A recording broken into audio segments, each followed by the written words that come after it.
The emergency transmission crackled through the council chambers with unmistakable desperation.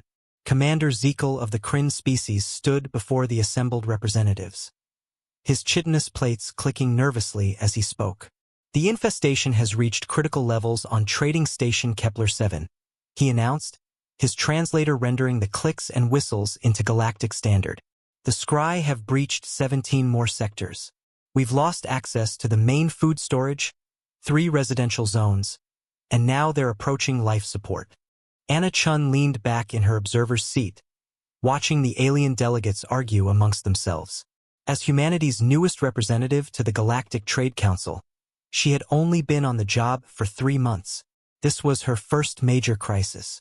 "We've tried everything," pleaded Ambassador Thumb, a gelatinous Quelayan who managed the station. "Sonic deterrents, chemical repellents, even hired Draxan hunters. Nothing works. The Scry breed faster than we can eliminate them, and they're developing immunity to our toxins." The holographic display showed the creatures in question. 6-legged, rat-sized pests with crystalline teeth that could chew through durasteel. They had apparently hitched a ride on a cargo vessel 3 months ago and had since multiplied into the thousands, maybe millions. "I propose we evacuate and decompress the entire station," suggested the Ven representative, his tentacles writhing with obvious disgust. "It's the only way to be certain." "That would take months," Thumb protested. "The economic impact would be catastrophic. Kepler 7 handles 40% of this sector's trade. We need another solution." Anna raised her hand. The chamber fell silent. Most species still viewed humans with curiosity, newcomers to the galactic stage who had only achieved FTL travel 2 decades ago. "Yes, Representative Chun?" Zekel's multifaceted eyes focused on her. "I think I have a solution," Anna said, standing. "But you're probably not going to believe me at first." 2 weeks later, James Rodriguez stood in the cargo bay of the human transport ship Pioneer's Pride, surrounded by specialized containers. Each one was climate-controlled, padded, and filled with Earth's solution to the Scry. 63 domestic cats. "You're absolutely sure about this?"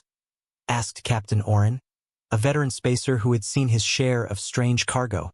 "Because if this goes wrong, we're going to be the laughingstock of the entire galaxy." James grinned, checking the readouts on the nearest container.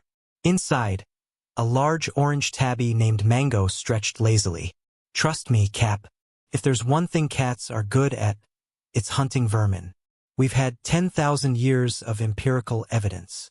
The ship docked at Kepler 7's quarantine bay. The welcoming committee consisted of Commander Zekel, Ambassador Thumb, and a dozen nervous security personnel in full environmental suits. "These are your weapons?" Zekel chittered skeptically as James began opening the containers. "They appear to be small, fur-covered mammals. Apex predators," James corrected as Mango emerged and immediately began sniffing the air, his pupils dilated. "Watch!" A Scry made the fatal mistake of scurrying across the bay floor. Mango's entire demeanor changed in an instant. His body lowered, haunches tensing. Then, with explosive speed, he pounced.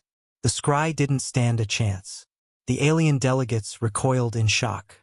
"By the void," Thumb gurgled. "It killed a Scry in seconds. We've been using weapons that barely slow them down." "Evolution," James explained, releasing more cats into the bay. Cats descended from desert hunters. They're ambush predators with incredible reflexes, night vision, and acute hearing. They can detect prey by sound and vibration alone. Plus, unlike your Draxan hunters, cats think hunting is fun. A sleek black cat named Shadow had already cornered 2 more Scry near the ventilation shaft. A calico called Patches was methodically clearing the rafters. The security team watched in amazement as Earth's pets transformed into efficient killing machines. Anna arrived with the full deployment plan. "We've brought trained barn cats, ferals, and even some pampered house cats who think this is the best vacation ever. We'll deploy them in teams across all infested sectors. Each cat has a tracking chip and health monitor." "But who will control them?" asked a skeptical cleric. James laughed. "Nobody controls cats. That's the beauty of it. You just put them where the vermin are and let nature take its course." Within 48 hours, the results were undeniable. Sightings dropped by 70% in deployed sectors. The cats hunted with relentless efficiency, their natural instincts perfectly suited to the station's environment. The zero-gravity sections proved particularly entertaining as cats adapted to three-dimensional hunting with disturbing ease. Commander Zekel stood on the observation deck, watching a long-haired Persian named Princess methodically clear an entire warehouse. Remarkable. We spent millions on specialized equipment and hunters. Humans brought pets. We've been solving pest problems with cats for millennia, Anna said, joining him. Ancient Egyptians worshipped them for protecting grain stores. Medieval Europeans nearly caused a plague by killing them off. We learned our lesson. And the cats require no payment, no complex contracts, just food, water, and occasional affection. Some of them are very particular about being petted, though. Princess there only accepts scratches behind her left ear, never the right. By the end of the month, Kepler 7 was declared Scry-free. The cats, now celebrities across the station, had settled into a comfortable routine of napping, hunting the occasional straggler, and accepting tribute from grateful alien traders.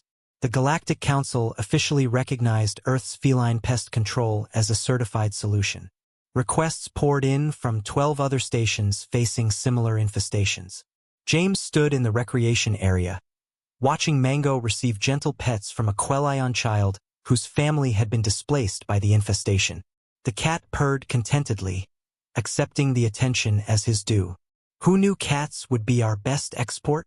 Anna asked, amused. Not an export, James corrected with a smile. Ambassadors. Very furry, very deadly ambassadors. Mango's ear twitched. Somewhere in the ventilation system, a Scry had made a fatal error. The big orange cat's eyes snapped open, locked onto his target, and he was off. Earth's ancient predator, bringing order to the stars. One hunt at a time. The end.